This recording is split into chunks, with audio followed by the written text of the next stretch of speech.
programa produzido pelo Unifiel, Centro Universitário Fiel, em parceria com o Instituto Ibero-Americano de Direito Desportivo. Bom, antes de começarmos efetivamente o nosso programa, eu quero dar uma nota que o Instituto Ibero-Americano de Direito Desportivo, que produz, junto aqui com o Unifiel, esse programa para você, tem uma nova junta diretiva. No último dia 12 de setembro, na cidade de Guayaquil, no Equador, foi eleita e empossada a nova diretoria da instituição, tendo como presidente o Dr. Pedro Cruz, que é lá do Equador, propriamente da cidade de Guayaquil, mantendo-se 4 vice-presidências. A europeia com o Dr. João Leal Amado, uma vice-presidência ficou com a Argentina, com o Dr. Hugo Mansuetti,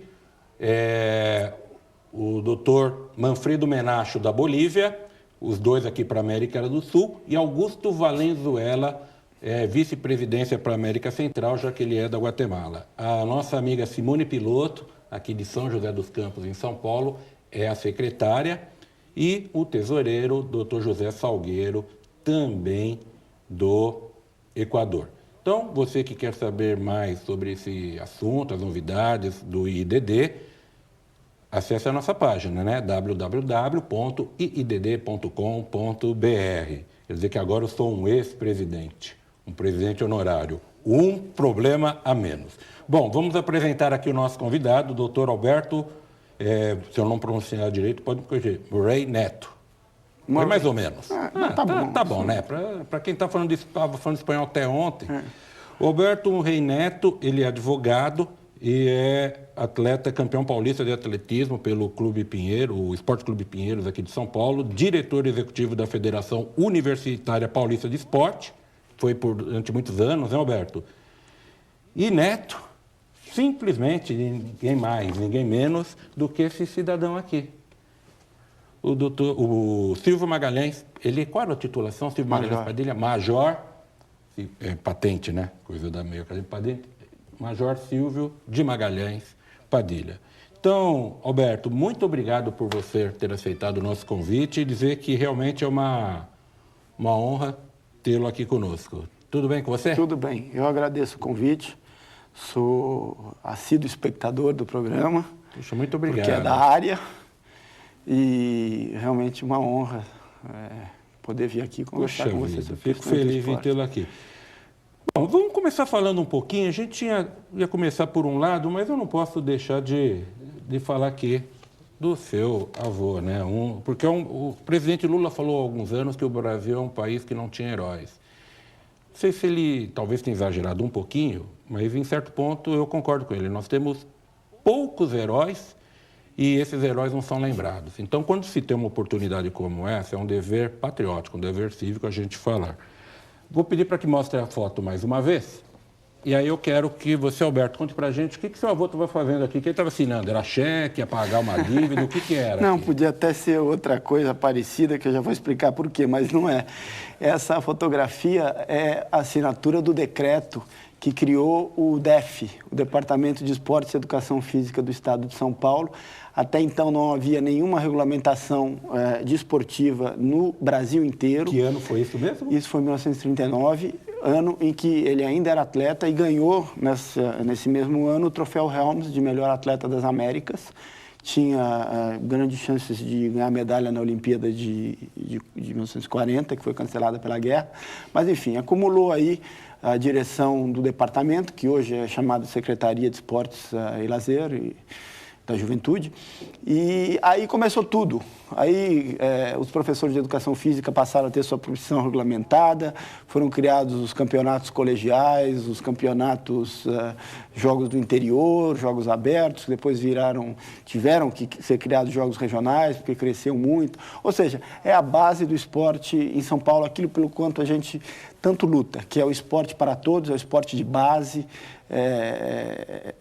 criar uma mentalidade esportiva na população do Brasil para que a gente possa galgar patamares mais altos na e o DEF, Olimpíada. Eu te falava, né, que é da minha adolescência, disputar os campeonatos do DEF aqui em São Paulo. Mas o Alberto trouxe uma outra foto aqui muito legal, mais uma dando trabalho. Aqui não tem um cameraman e 2 camerawoman. Lá no Como é que foi lá no Juca Kfouri não tinha a câmera mulher, ou tinha também? Nem viu? Eu não reparei, eu acho que tinha só cameraman. Tá vendo, Juca? O Juca é amigo nosso, já veio aqui no nosso programa também. O Juca é uma grande figura, um grande batalhador do esporte. Justamente. Essa foto que eu acabei de mostrar aqui, o que teu avô estava fazendo? Eu vou ter que mostrar de novo, porque fiquei conversando bobagem aqui, não, o que deu? Mostra de novo que eu quero, aqui com a caneta, mostrar teu avô aqui na frente, né? O Major Silvio. Não sei se está dando para ver. O primeirão aqui, está escrito Brasil. Essa fotografia, o que ele estava ganhando aqui para o Brasil? Essa fotografia foi o primeiro brasileiro a disputar uma final olímpica em atletismo. O primeiro sul-americano, na realidade, com os 400 metros sob barreira, que aconteceu em 1936. Lembrar que se hoje já é difícil para nós conquistarmos alguma coisa, naquela época o Brasil era um país que ninguém ouvia falar no mundo. Aliás, dia 3 de agosto de 36, que tem aqui no verso a data. Enfim, era uma viagem complicada, se ia de navio, se perdia um mês no navio, se chegava lá completamente fora de forma, e foi uma façanha do esporte brasileiro. Eu acho que abriu as portas do Brasil no atletismo para depois ter conquistado essas medalhas que não são muitas, mas são valiosas, que o Brasil tem obtido no atletismo. Bom, eu estou vendo aqui, quer dizer, o resumo, lógico, do seu currículo, diz que você esteve presente a 10 Jogos Olímpicos. Tive. E como que você vê essa participação? Qual o desenvolvimento do Brasil? Desde o primeiro, qual foi o... Eu era muito pequeno no primeiro, mas Munique, então, em 72. Nossa, bem o do atentado. E aquilo que eu disse no programa do Juca, o que mais marca é, de fato, aquele acontecimento trágico que não pode sair da memória de uma criança. E sempre que eu revejo as cenas na televisão... Você tinha 5 anos. 5, 6 anos. Eu tinha 6 anos. 6 anos, E foi com seu avô? Fui. E aquele foi realmente uma cena marcante. Mas o que eu vejo é o seguinte, o esporte brasileiro, ele é dividido em duas partes. Eu acho que uma antes da Lei Piva e outra depois da Lei Piva. Como você perguntou o que ele estava fazendo ali, assinando um cheque, eu vou lhe dizer o seguinte, que em vários Jogos Olímpicos, a delegação era levada no peito e na raça, literalmente. A Folha de São Paulo publicou uma matéria muito boa antes do Pan-Americano, como as coisas eram feitas ontem.